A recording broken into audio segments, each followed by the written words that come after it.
In today's video we're going to be using this shrub just behind me. So this is called a gorse bush. It's an evergreen, it's part of the pea family, and the flowers are edible.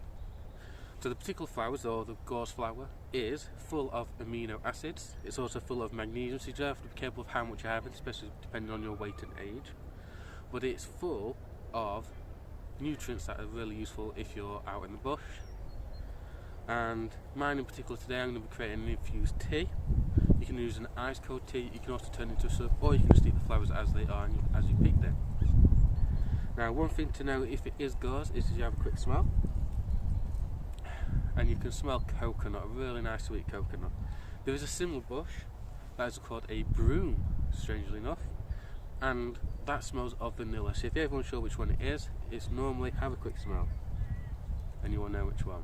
Another thing to identify the difference between the broom and also the gorse tree is that the gorse is spiky, whereas the broom are quite just pointy but not as sharp. So you will quickly know the difference between the two that way as well. So as I said, I'm going to collect a little bit more, and then later on I'm going to show you how to make an infused tea with my gorse.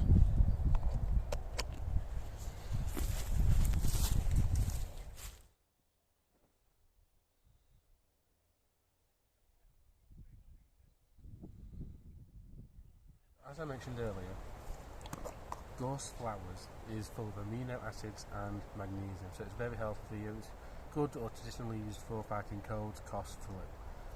So I'm going to make mine as an infused tea. So as you can see, I've just got my alcohol stove just going, and I'm just going to let that heat up for a few minutes before adding my water, and then I'll add my gorse. So I'm only going to use a little bit of water on mine today because this is the first time I've tried it, and you don't want to be trying too much just in case you have some type of allergy towards it, or it upsets your stomach, or just makes you feel a bit unwell. So I'm just going to use a small amount, about 150 to 200 millilitres worth of water.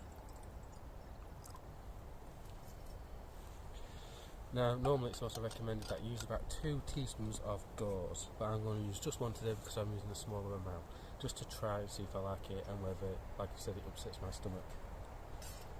So just going to leave that on there a few minutes to heat up. Now I'm just going to give my gorse a little bit of a shake to make sure I've got any insects that are in there off. Now because I'm using a tea, it doesn't matter too much with the insects being in there because you can just float to the top. Whereas if you're creating a soup, you really want to give it a few hours just to make sure the bugs have left the flowers, which they will normally do when you pick the flowers. So I'm just going to shake them off the lid. Now you could just add the gorse later. For me, I'm going to add it now just whilst it's boiling because I don't want it to get too hot. I'm just going to allow it to simmer. I've also heard recommendations that if you just get your buds, the flowers, and you just put them together and pinch them just a little bit, you will release that flavour that's trapped inside them.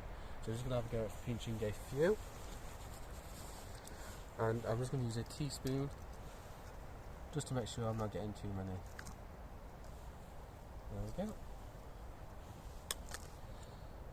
So I'm just going to pick some of the flowers. I'm just going to add them into my drink.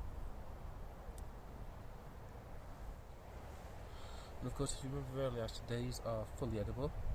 Okay, just make sure that obviously there's no insects, although some people might see that as extra nutrients. Just have a taste.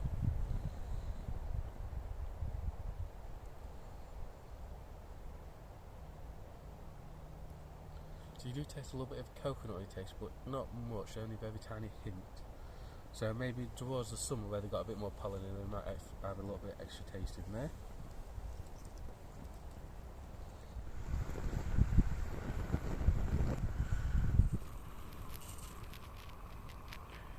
So you can see it's starting to infuse, so I'll give it a few more seconds before taking off the heat. So let's have a quick taste of the all important taste test. So as you can see, it's coming quite a golden colour in the water. The flowers in there just incenting the water for a few minutes there. So let's have a quick look at the colour. Quite golden in colour, so obviously some of the flavour has infused with our water in here today. So it's been boiling for a few minutes. I've just now allowed it a few minutes to cool down. So this flower's been in there for about roughly 10 minutes. So let's have a quick taste.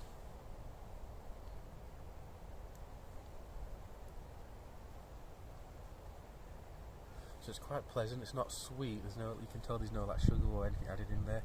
But it does give a taste of the water, which is quite nice.